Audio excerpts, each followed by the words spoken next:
Chapter 20, The Hour of Triumph. Special announcement, said the loudspeaker in a pompous voice. The management of the fair takes great pleasure in presenting Mr. Homer L. Zuckerman and his famous pig. The truck bearing this extraordinary animal is now approaching the infield. Kindly stand back and give the truck room to proceed.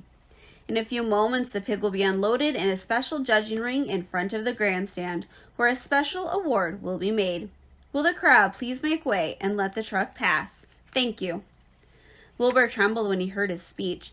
He felt happy but dizzy. The truck crept along slowly in low speed. Crowds of people surrounded it, and Mr. Arable had to drive very carefully in order not to run over anybody.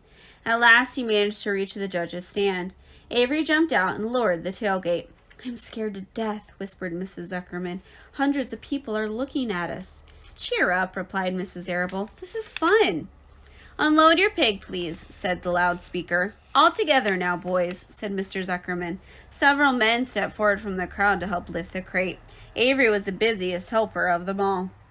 Tuck your shirt in, Avery, cried Mrs. Zuckerman, and tighten your belt. Your pants are coming down. Can't you see I'm busy, replied Avery in disgust. Look, cried Fern, pointing. There's Henry. Don't shout, Fern, said her mother, and don't point. Can I please have some money, asked Fern. Henry invited me to go on the Ferris wheel again, and I don't think he has any money left. He ran out. Mrs. Arable opened her handbag. Here, she said, here is 40 cents. Now don't get lost, and be back at our regular meeting place by the pig pen very soon.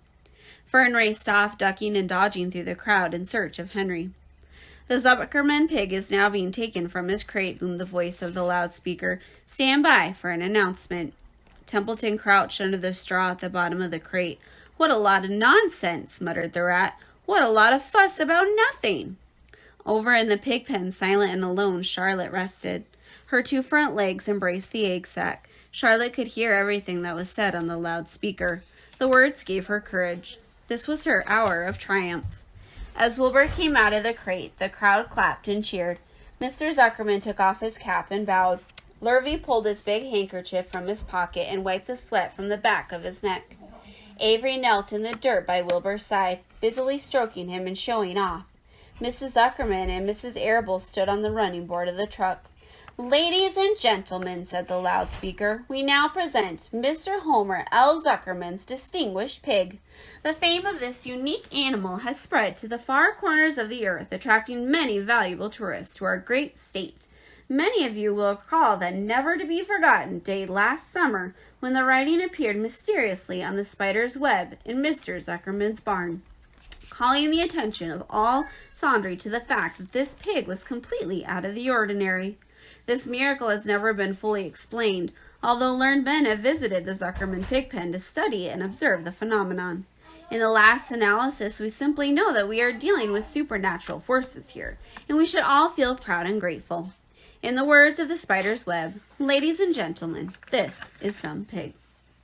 Wilbur blushed. He stood perfectly still and tried to look his best.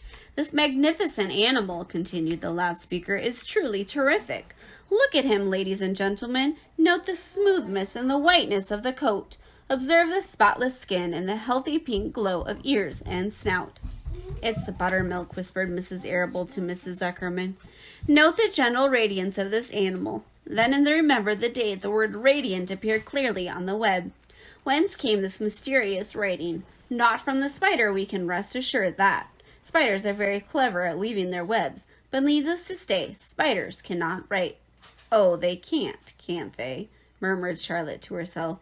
Ladies and gentlemen, continued the loudspeaker, I must not take any more of your valuable time. On behalf of the governors of the fair, I have the honor of awarding a special prize of $25 to Mr. Zuckerman, together with a handsome bronze medal suitably engraved, in token of our appreciation of part played of this pig, this radiant, this terrific, this humble pig, in attracting so many visitors to our great county fair.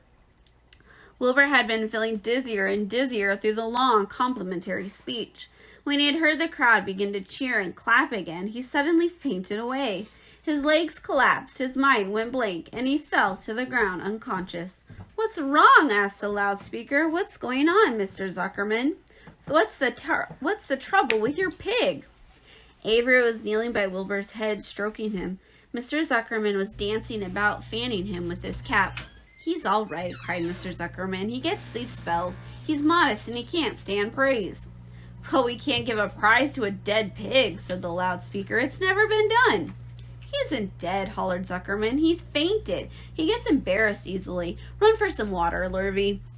Lurvy sprang from the judge's ring and disappeared. Templeton poked his head from the straw.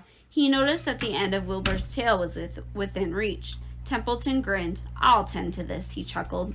He took Wilbur's tail in his mouth and bit it, just as hard as he could bite. The pain revived Wilbur. In a flash, he was back onto his feet. "Ouch!" he screamed. "Hooray!" yelled the crowd. "He's up! The pig is up! Good work, Zuckerman! That is some pig!" Everyone was delighted. Mr. Zuckerman was the most pleased of all. He sighed with relief. Nobody had seen Templeton. The rat had done his work well. And now one of the judges climbed into the ring with the prizes. He handed Mr. Zuckerman 2 $10 bills and a $5 bill. Then he tied the medal around Wilbur's neck. Then he shook hands with Mr. Zuckerman while Wilbur blushed. Avery put out his hand and the judge shook hands with him too. The crowd cheered. A photographer took Wilbur's picture. A great feeling of happiness swept over the Zuckermans and Arables. This was the greatest moment in Zuckerman's life. It is deeply satisfying to win a prize in front of a lot of people. As Wilbur was being shoved back into the crate, Lurvy came charging through the crowd carrying a pail of water. His eyes had a wild look. Without hesitating a second, he dashed the water at Wilbur.